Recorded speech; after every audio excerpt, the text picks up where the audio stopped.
저도 그렇지만 많은 분들이 국산 초음속 대함미사일 개발 소식이 궁금하셨을 겁니다. 지난 19일 밀덕 모델러들에게 굉장히 유명한 김대영 씨의 기사 중 지난해 언론 보도를 통해 올해 실전 배치를 목표로 개발이 진행 중인 것으로만 알려졌다.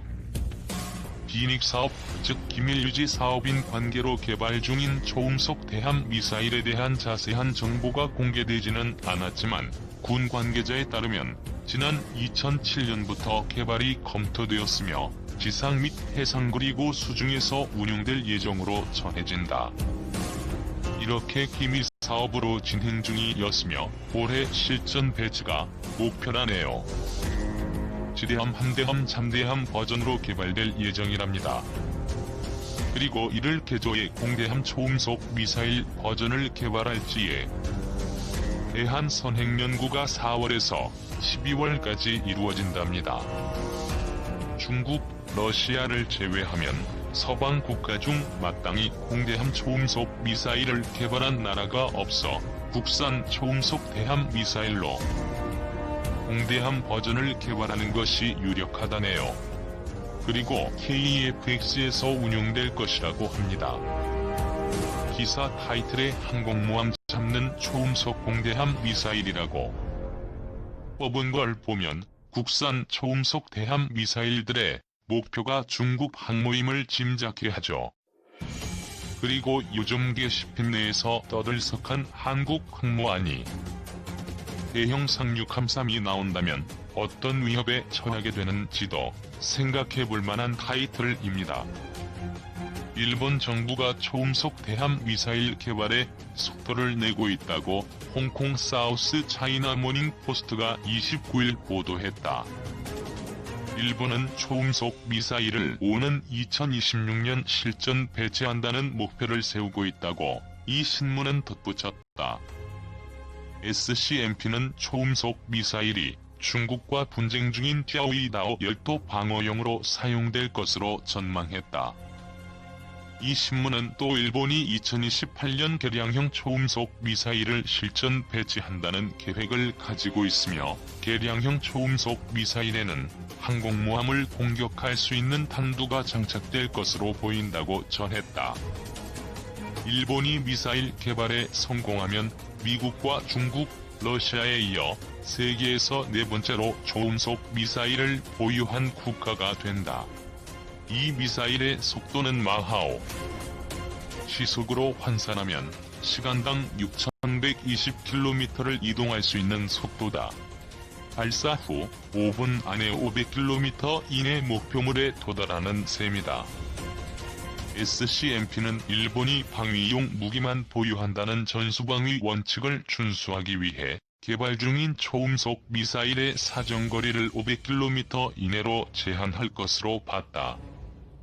일본 본토와 멀리 떨어진 낙도 방어용으로 개발되고 있지만 개량형은 공격 능력을 갖추고 있다는 점에서 중국이 일본의 초음속 미사일 개발을 예의주시하고 있다. 마하오의 속도의 미사일이 항공모함을 공격하면 방어하기 쉽지 않다. 중국 항공모함의 남중국해 활동 범위가 위축될 수 있다는 게 SCMP의 설명이다. 일본은 초음속 미사일 개발에 1억 7,200만 달러를 사용한 데 이어 올해 추가로 1억 3,300만 달러의 예산을 편성할 계획이라고 SCMP는 덧붙였다. 항공모함 보유에 전력 쏟는 중일. 오늘은 국군의 날입니다. 우리 군은 장군 이후 비약적으로 발전했습니다.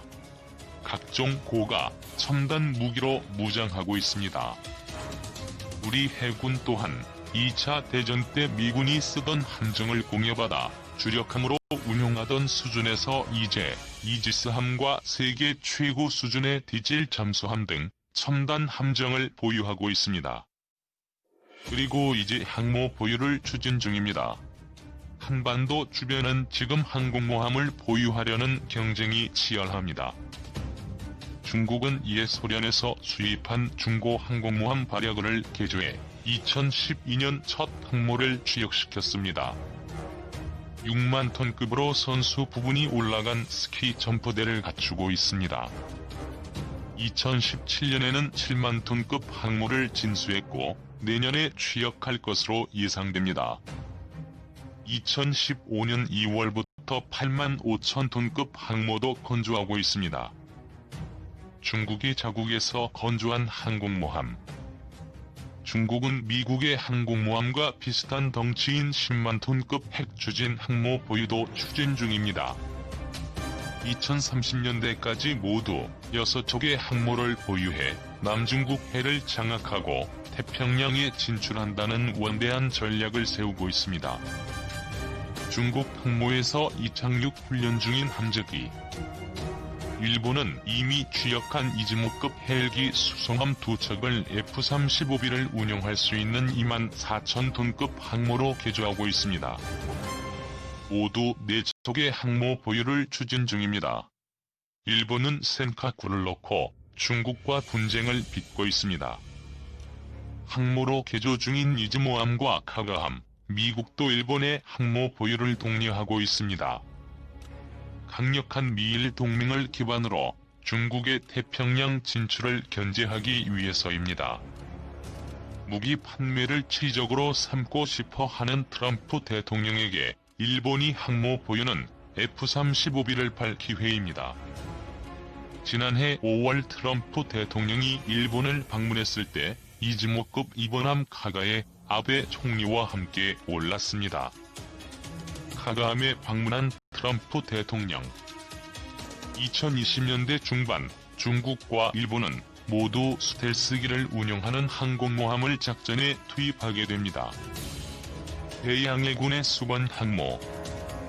강대국의 상징 항모 보유는 우리 해군에게도 수건이었습니다.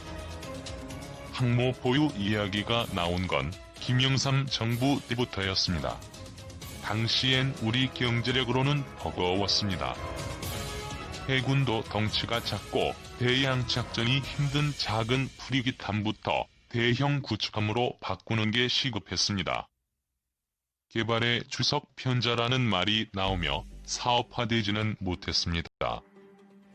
하지만 물밑 노력은 있었습니다.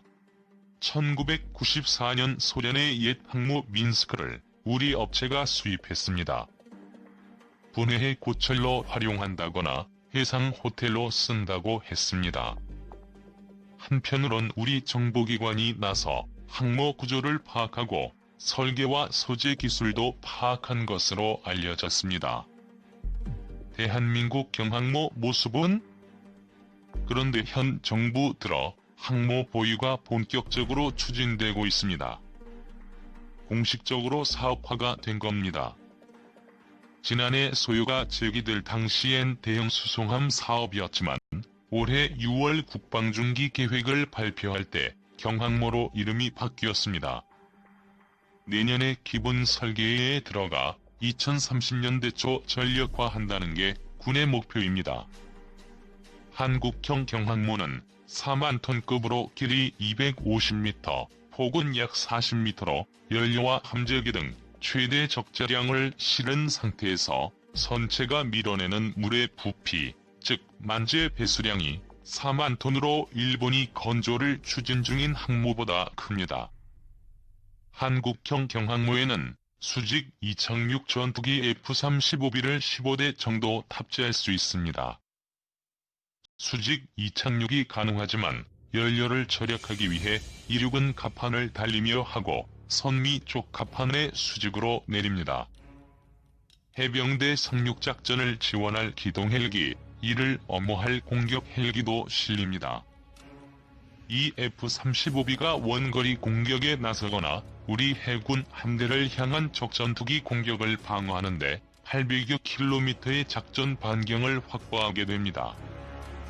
또 항모 레이더에 잡히지 않는 수평선 너머 먼 곳의 위협을 조기에 탐지하기 위해 우수한 성능의 A사 레이더를 장착한 F-35B를 띄울 것으로 보입니다. 조기 경보 임무에는 함상 탑재 무인기가 활용될 수도 있습니다. 구체적인 형상과 현재로서의 운용 개념은 미국의 아메리카급 강습 상륙함과 유사합니다. 이외에는 해상 작전 시에는 F-35B 20대와 헬기 2대를 탑재하고 상륙 작전 시에는 F-35B 6대와 헬기 13대, 수직이 착륙이 가능한 오스프리 12대를 탑재합니다. 항모는 바다에서 작전할 때 한 척으로 움직이지 않습니다. 구축함과 잠수함, 그리고 연료와 탄약을 실은 군수지원함까지 5척에서 10척 사이로 전단이 구성됩니다. 통일 이후 대비 이미 늦어 항모는 바다 위를 움직이는 군사기지입니다.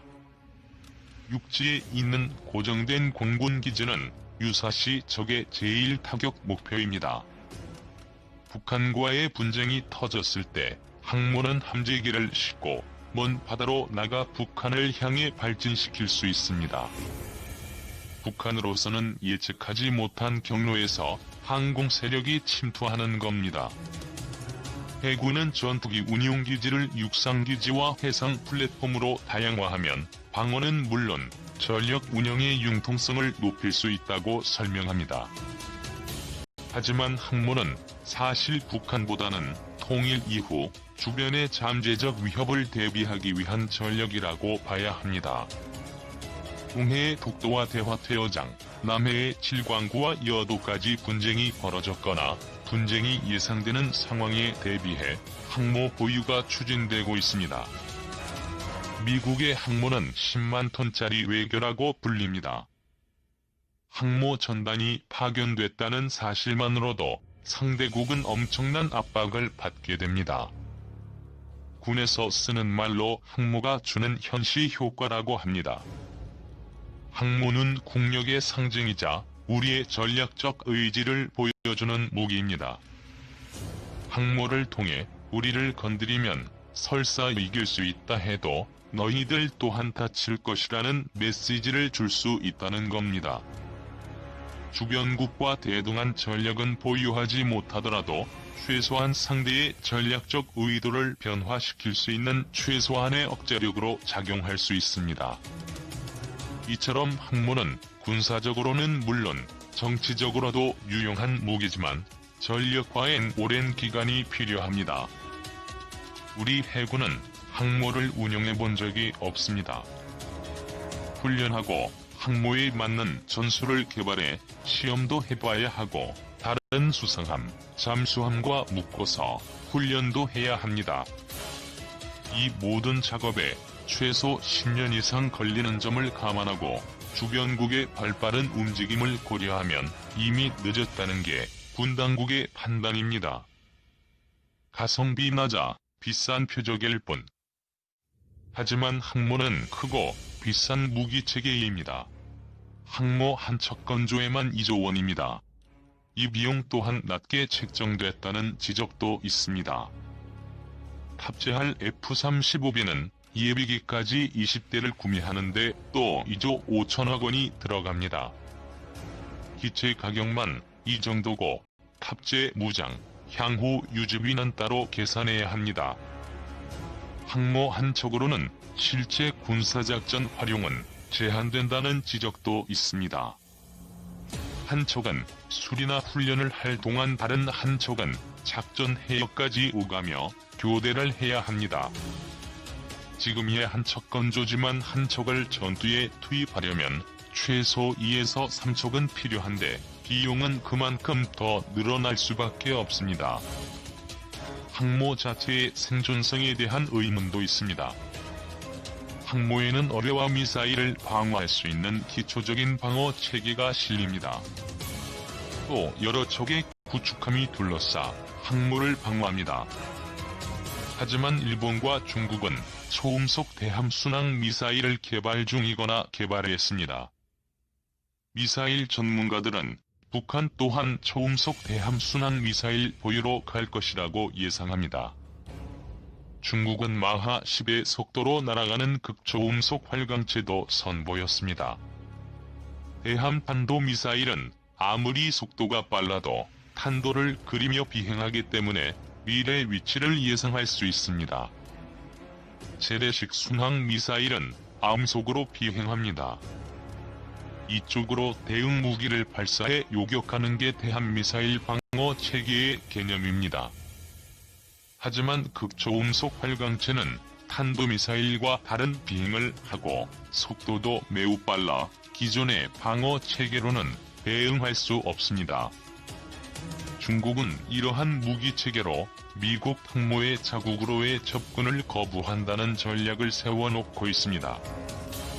대형 함정에 대한 새로운 공격 체계가 개발되고 이에 대한 방어 체계는 아직 본격적으로 나오지 않았습니다.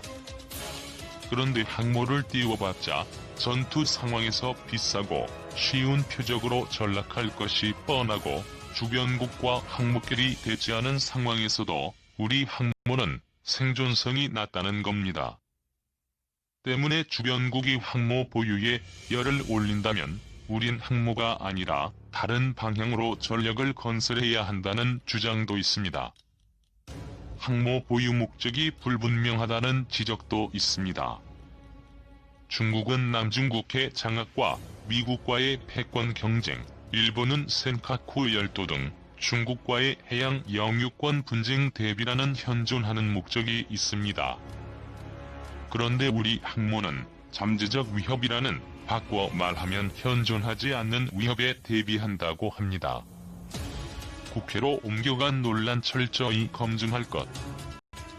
당장 항모 사업의 타당성을 놓고 국회에서도 논쟁이 벌어졌습니다. 정경두 전 국방부 장관은 지난 8월 25일 국회 국방위원회에서 30년, 50년 이후까지 미래에 대비할 수 있는 능력을 갖추기 위해서 지금 시작하지 않으면